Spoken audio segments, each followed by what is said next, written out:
mains and Yasuo mains alike, I am the Nightwing, Way of Life Esports, coming at you guys with another League of Legends video. So it feels like we've come full circle to mostly all of the North American squads, and like I said before the season kicks off, I'm going to actually get a lot more teams out of the way, and you guys obviously know that you have to see a lot of rosters a lot more differently than we're looking at them right now. Obviously, Evil Geniuses have been in esports for a very long time. They actually were in the North American LCS with Pobelter and Yellow Pea. Then they eventually got relegated. To my knowledge, I wasn't really watching back then. I just kind of started in 2014.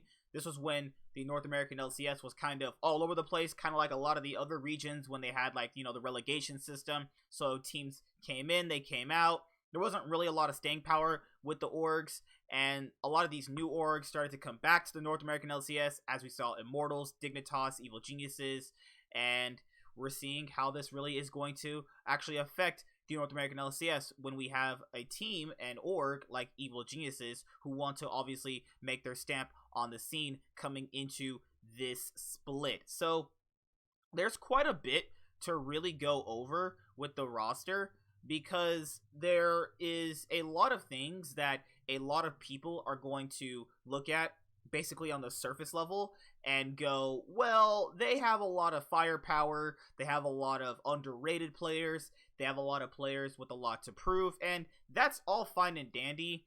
But looking at the roster objectively, I think that a lot of people are more or less so underrating and overrating the roster. So when I did my recent LOL podcast with a group of guys that I actually personally enjoyed doing it with, they were talking about how this roster is overhyped and severely people are really overblowing every player on this roster due to name alone, and they're not really in the actual place where they should be getting all of this recognition.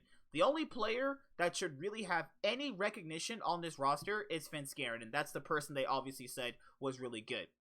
So let's really look at Evil Geniuses. So this is obviously my own personal opinion and how I see them at the moment. People are only really overhyping them because they are mad at Cloud9 for not putting Sneaky back on the roster for 2020. You saw a lot of people on Reddit and Facebook groups and, you know, things like that saying that, oh yeah, I'm just going to support Evil Geniuses because, you know, Cloud9 is not going to play Sneaky, so F Cloud9, they're not going to do well without Sneaky, bye Cloud9, I'm going to support this roster. And if you did that, you're a horrible fan, and I don't ever want you to be a Cloud9 fan ever again. I'm just going to say that out right now.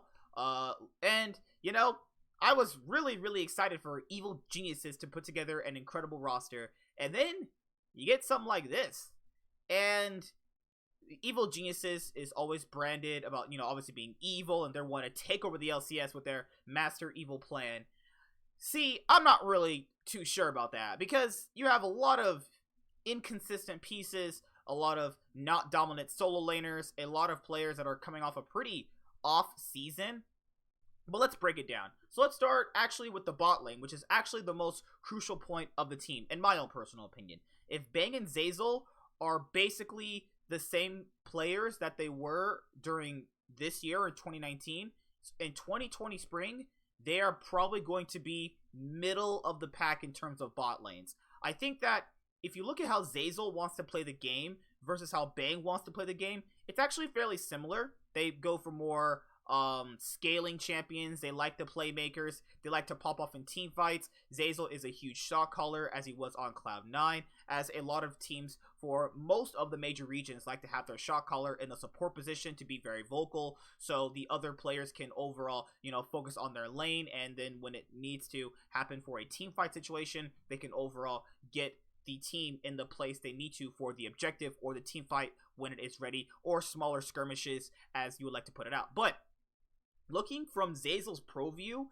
as a lot of people did, they understood he was not a strong laner, and Bang also was not a strong laner. Yes, Bang had incredible heights and highs on SKT, but ever since 2017 and 2018, he really hasn't been much, honestly. You know what I mean? He's been pretty decent and bearable, better than most of the other AD carries in North America, because that's just going to be without saying. He's going to be a lot better than the average NA AD carry.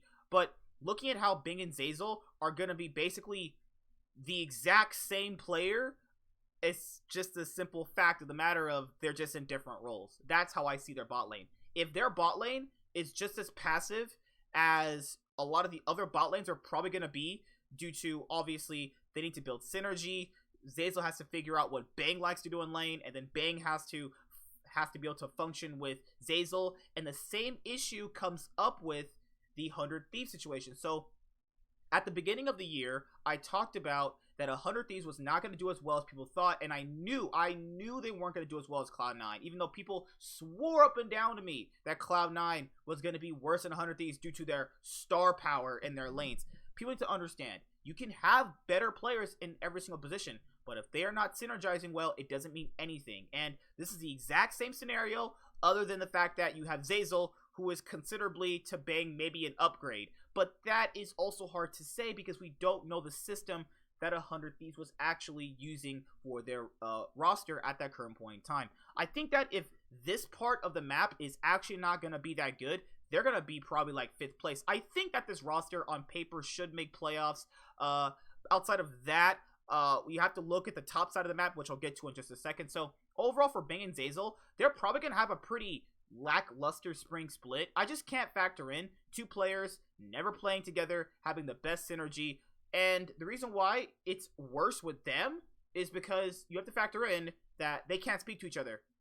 I mean, that's also a big problem. Crown and Meteos talked about this, so there's no way Bang and Zeyzal won't have this issue. And we're supposed to expect them to fix bot lane issues, bot lane synergy within like 9 weeks of the LCS. Sometimes that could take another whole split for that. But I do think they are individually pretty good players, just not in lane. And I feel like their levels of outside lane applications to the game are actually where they shine. So Bang likes to shine on the scaling AD carries, the Lucians, the Ezreals, the Ashes.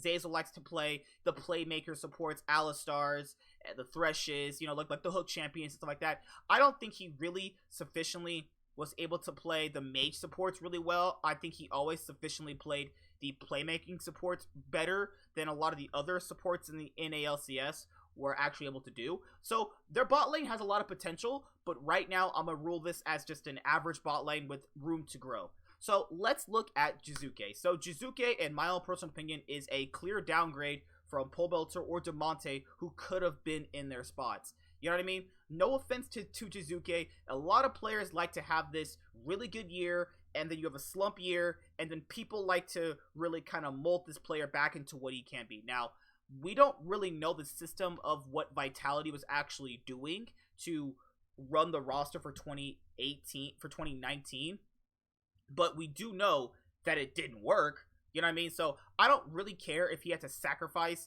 in lane to do other things, because you eventually find out how that all came to be anyway. Because I read a lot of player interviews, I watch a lot of, you know, content for League of Legends on YouTube, where, you know, a lot of players are talking and, you know, they're on their Twitch channels, and I can really hear what they actually kind of mean when sacrificing a player might look better because the coach might tell this jungler to camp. I think that really wasn't the case for Jizuke. I think he was just bad. Now, I know he had the, what's the thing? The sick issues, where he got sick or something like that, and he took like a week break when they played their backup AD carry, who was on their academy team, their EU Masters teams, obviously, because if you're in LEC, you are obligated and contracted and obligated to have an academy team for EU Masters, obviously. But I just don't think that he was actually that good. I think that primarily he sucked all year. He just sucked. Like, he was getting soloed by Nemesis. He lost lane priority a lot, and by lane priority, I mean he had an aggressive matchup and he lost it. Without jungle pressure, without nobody going to his lane, he literally just straight up lost. There was a LeBlanc game, he literally ran it down mid. I highly encourage you to go watch the game. Literally ran it down. So, looking at this, I think this is just the next Febibin situation from Clutch Gaming a while back. I think a lot of people won't really remember that, but this is just the next Febibin situation waiting to happen. But that's just the bad. The good is that if he wants to reinvigorate his career, he could obviously, you know, be a really good player, but I want to kind of leave that for an open to seeing how he plays with the team, because this is his first new team he's playing with since Vitality, because on Giants, when obviously he qualified for the EU LCS way back when they did, it was he has been playing with Jack Troll and Attila for quite some time. Or no, he was playing with Upset or whatever the roster he was playing with. I'm not really too sure right now, but he's been playing with the same players for quite a bit of time. So getting used to new players, how they function, how their, you know, objective controls are, it's just a lot of things. And since he's coming off a really lackluster split, what are you really expecting right now? You have to judge it where it has to go, and he had a bad year. He had 2 splits of just bad, and it wasn't just all the, you know, team composition was not favored towards him, because that can happen. I obviously have left that open to discussion if you want to say that, but what about the games where he just was complete garbage? You know what I mean? So I think they should have just went with Pobelter or Demonte. I know they try to get Chovy, but even that would have had its issues too, because Chovy cannot speak to them. People need to understand that. I don't care. You could have had Faker in this position. Well, that's probably a little bit different. But how about I use this? You could have had. Who's Damwon's mid laner? Is this Showmaker? Yeah, Showmaker. You could have had Showmaker in here. It doesn't matter. He can't speak to you. And that's the same thing that's going to lead into the next problem, is that if Bang can't properly communicate with these guys, we're going to have a ton of issues. I think this roster has a lot of potential, but there is a lot wrong with it, as a lot of people are just completely overhyping it because they're mad at C9 for not keeping Sneaky. The reason why they like this roster more than C9 is because they have 3/5 of C9 players here in this actual roster. Now, let's go to Kumo before I talk about Svenskeren. So Kumo obviously has been playing on C9 Academy for a while. He was Shiro, and now he's Kumo, and then he obviously was behind Jukes. A lot of you guys might know him from outplaying Impact. He played a few games during the LCS. I didn't think he was that good. I know he got a lot of Rookie of the Split nods. To be fair, he did play better than Fake God, so he really did deserve it in my own personal opinion. But looking at how he might function finally as a starter is going to be a lot different, because players can look a lot different by having one game where they're supposed to do really well and they're super clutch. Look at this is a great example I can give you. If you guys remember SKT way back in 2016, where they chose to start Blank over Bangi. Now Bangi during the Rocks Tigers series came in and won 3 games against Rocks Tigers. Does that mean Bangi was really good? Bangi was not really that good. He just learned how to play around Faker. I think that's going to be a large controversial opinion with a lot of you guys, but I don't really think Bangi was that incredible. There was a lot of better junglers than Bangi. It's just the simple fact of the matter of he was super clutch when they needed it, and then it paid off. And that's how people are looking at Kumo. He was super clutch for a few games when Cloud9 needed it, and that's why this overhypeness comes out of him. I've seen him play. I think he's actually pretty good. I think he can be a little bit worse than Licorice and Broken Blade and Haunter. I think he could be another Haunter level player where he could play weak side, do really well, play top side, and have problems, because we've seen him play the carries and have problems. Now, if he's struggling to play carries against Impact, a player that is known to have problems playing carries, that's obviously going to be an issue.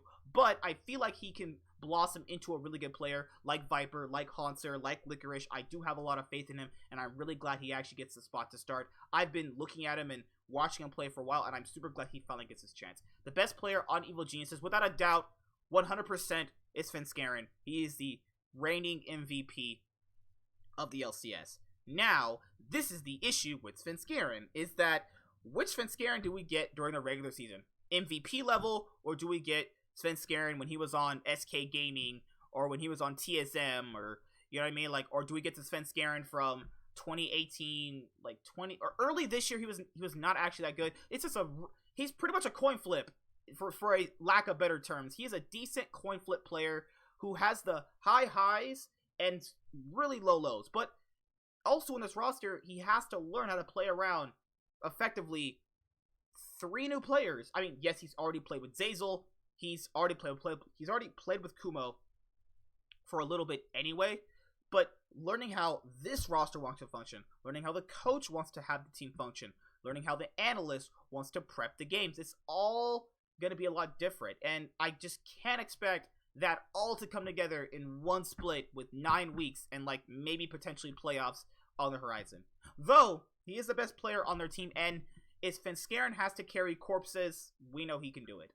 And that's pretty much it. And playstyles for this team, I mean, you never really know what playstyle they can really play. This team is going to have a lot of scaling.